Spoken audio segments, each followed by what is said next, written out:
Hi hello welcome to our channel. Jaganmohan Reddy గారు ఈ మధ్యన ప్రెస్ మీట్ పెట్టినప్పుడల్లా లేపి లేపి రోజా గారి భాషలో చెప్తున్నా, మేము అన్నదేం కాదు, లేపి లేపి లేపి మరీ తన్నించుకుంటున్నారు. ఎన్నిసార్లు ప్రెస్ మీట్ పెడితే అన్నిసార్లు లేపి లేపి తన్నించుకోవటం అంటే ఇది. ఎరక్కపోయి వచ్చి ఇరుక్కుపోయాను అని చెప్పే సామెతలు ఇవన్నీ పాపం జగన్మోహన్ రెడ్డి గారికి బాగా సూట్ అయిపోతుంది. పాపం ఏదో ప్రెస్ మీట్ పెట్టి ఆ మావిగని అన్నారు, దాని నుంచి తప్పించుకున్నామనే లోపు ఇంకొకటి, దాని నుంచి తప్పించుకున్నామంటే ఇంకొకటి, ఏది పెట్టినా సరే మొత్తం పెంట పెంట అయిపోతుంది. ఆఖరికి మొన్న గురువారం అనుకుంటా, ఇప్పుడు బుధవారం పెట్టేవాళ్ళు గురువారం ప్రెస్ మీట్ పెట్టి ఏదో కొంత హైప్ ఇచ్చుకున్నాం, వైఎస్ఆర్సీపీ పార్టీ కార్యకర్తల్లో నాయకుల్లో నిరుత్సాహం ఉంది, సరే కొంత లేపేటువంటి ప్రయత్నం చేద్దాం అని చెప్పి ఆయన ఏదో వచ్చాడు. ఎవరన్నా లేపచ్చేమో కానీ జగన్మోహన్ రెడ్డి గారిని లేదా ఆయన పార్టీని లేపుతారనుకోవటం ఆలోచించుకోవసరలా, అయిపోయింది. ఇంకా కంప్లీట్ గా నీరసం నిరుత్సాహం మొత్తం ఇంక ఏదంటారు కదా, మొత్తం అంతా కూడా పొడుగు పెట్టేసి అలా సమాధి కట్టేస్తారంతే. అలాంటి పరిస్థితి ఉంది. ప్రెస్ మీట్ పెట్టి ఎప్పుడో తాత గురించి తండ్రి గురించి ఇప్పుడు ఎందుకని చెప్పుకోవటం. 5 ఏళ్ల అధికారం ఈయన అనుభవించాడు, వాళ్ళ నాన్నగారు అనుభవించారు, ఆయన ఇంకా ఎక్కువ అనుభవించారు. మరి వాళ్ళ తాతగారి గురించి అప్పుడు చేయించుకోవచ్చుగా, వాళ్ళ నాన్నగారి గురించి ఆయనైనా చేయొచ్చుగా, వాళ్ళ బాబాయ్ జరిగినటువంటి హత్య గురించి ఆయనైనా సరే చేసుకోవచ్చుగా. ఆయన అధికారంలో ఉన్నప్పుడు చేత కాదు కాబట్టే వదిలేశారు, ఏమి చేయలేకపోయారు. అటు చంద్రబాబు నాయుడు గారి మీద తోద్దామంటే జనాల్ని నమ్మించడం కాదు సార్. ముందు మీ ఇంట్లో మీ చెల్లెల్ని, మీ అక్కని, మీ చెల్లెల్ని ఇద్దరిని నమ్మించండి, వాళ్ళ అమ్మాయిని మీ చెల్లెల్ని వాళ్ళని నమ్మించండి. వాళ్ళ ఎన్నికల ప్రచారంలో కూడా దాన్నే ముందుకు తీసుకెళ్లారు. మీ ఎంపీ గారే చంపారు, మీ తమ్ముడే అని చెప్పి చాలా క్లియర్ గా పెద్ద పెద్ద ప్రొజెక్టర్లు వేసి మరీ చూపించారు. మీరే స్వయంగా గొడ్డలి పోటీని గుండె పోటీగా చిత్రీకరించడం కోసం ఎంత కష్టపడ్డారో అవన్నీ వివరించారు. ఇవన్నీ ఇప్పుడు ఎందుకు చెప్పండి.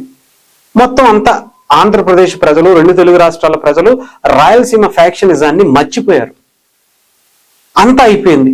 మళ్ళీ ఇప్పుడు ఎందుకు వచ్చి తీసుకొచ్చి గుర్తు చేయటం వాళ్ళని.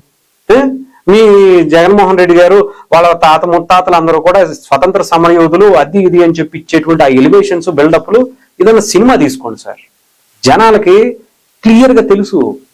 ఇప్పటికీ సోషల్ మీడియాలో కొన్ని వందల వీడియోస్ అన్ని కూడా ఒక్కళ్ళ మీద ఒకళ్ళు, మీ ప్రత్యర్థులను వాళ్ళను వాళ్ళు ఎవరి పేర్లో చెప్పారు. వాళ్ళందరూ వచ్చి ప్రెస్ మీట్లు పెట్టి ఒక రేంజ్లో వేసుకోవట్లే. ఎందుకు చెప్పండి. ఎంత అవసరమా మనకి? ఏదో ఒక సమస్యను ఎత్తుక్కుని దాని గురించి మాట్లాడడం, దాని గురించి నిలబడడం, దాని గురించి పోరాడడం చాలా ఉంటాయి. ఎత్తుక్కుంటే బోల్డని సమస్యలు వస్తాయి ఆంధ్రప్రదేశ్లో. వాటి మీద ప్రజలకు ఉపయోగపడే చూపించండి సార్. జనాలకు ఎలివేషన్ ఇవ్వండి సార్, మీకు కాదు. అప్పుడు వాళ్ళు మీకు ఇస్తారు. మీకు మీరే కొట్టేసుకోవాలనుకుంటే ఇలాగే ఉంటుంది. ఇంకేముంది చెప్పండి. ఇంక అయిపోయిందిరా బాబు అని చెప్పి తడి కొట్టేసుకుని కూర్చుంటున్నారు అందరు నాయకులు.